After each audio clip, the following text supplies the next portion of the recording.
Kecamatan Bojongsoang. Salam literasi. Di sini saya akan mereview menggunakan fishbone hasil saya sendiri. Dan saya akan mempresentasikan cerita yang sudah saya baca. Di sini saya akan menceritakan tentang Kalah oleh si Cerdik.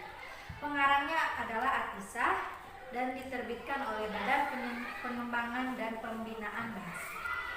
Di sebuah hutan ada sumber air yang tidak pernah kering. Airnya jernih dan mengalir ke sebuah telaga. Sebuah binatang yang menjadi warga di hutan itu minum dari sumber air yang sama. Setiap golongan binatang sudah mempunyai jadwal tidak tertulis untuk bergiliran meminum. Pada saat itu kebetulan musim kemarau. Semua binatang merasa sangat haus, tetapi tidak ada yang berani minum di luar jadwalnya. Semua binatang taat pada peraturan yang sudah dibuat. Suatu pagi saat cerah, banyak binatang menuju sumber air. Sesampainya di pinggir telaga, mereka tidak mau turun. Airnya kotor karena digunakan untuk berkembang oleh seekor badak. Binatang-binatang itu mengelilingi telaga. Mereka memperhatikan tingkah laku badak. Tidak satupun yang berani menegurnya. Mereka takut karena badaknya sangat besar dan berculang. Di pihak lain, badak merasa bangga menjadi pusat perhatian dan tontonan. Ia tidak peduli pada binatang lain yang menahan rasa haus. Pada hari berikutnya, badak masih berada di telaga. Binatang-binatang lain sudah tak tahan lagi, ingin minum. Mereka bermusyawarah mencari jalan keluar supaya badak pergi dari telaga. Suasana menjadi sepi sebab tidak ada lagi yang berani melawan sang badak.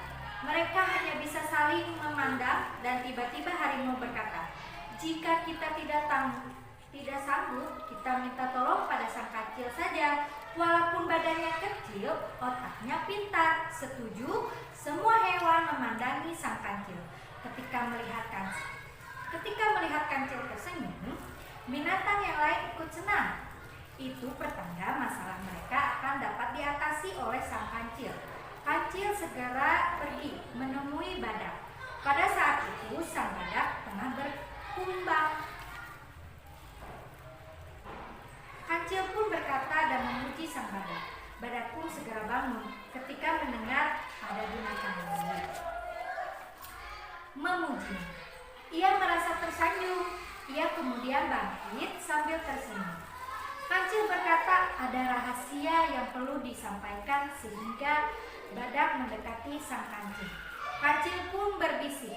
Suara badak yang menggelegar membuat kancil terkejut dan gemetar. Kancil mencari jalan bagaimana agar badak bisa secepatnya dikalahkan.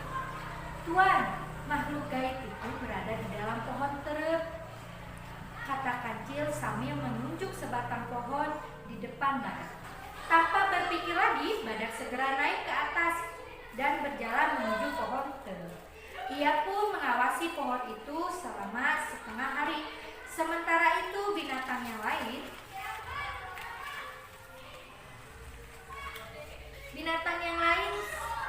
satu persatu berdatangan untuk minum air telaga. Ketika badak telah selesai mengawasi pohon terep, ia kembali menuju telaga. Sementara binatang yang lainnya meninggalkan telaga. Dengan demikian, saat itu ada jadwal tidak tertulis yang cukup adil bagi semua binatang yang memerlukan air telaga. Akhirnya mereka mengucapkan terima kasih kepada sang kancil yang cerdik itu. Berkat kecerdikannya, masalah di lingkungan mereka dapat diatasi.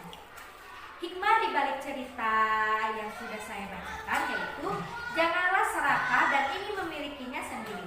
Harusnya berbagi dengan hewan yang lain. Terima kasih.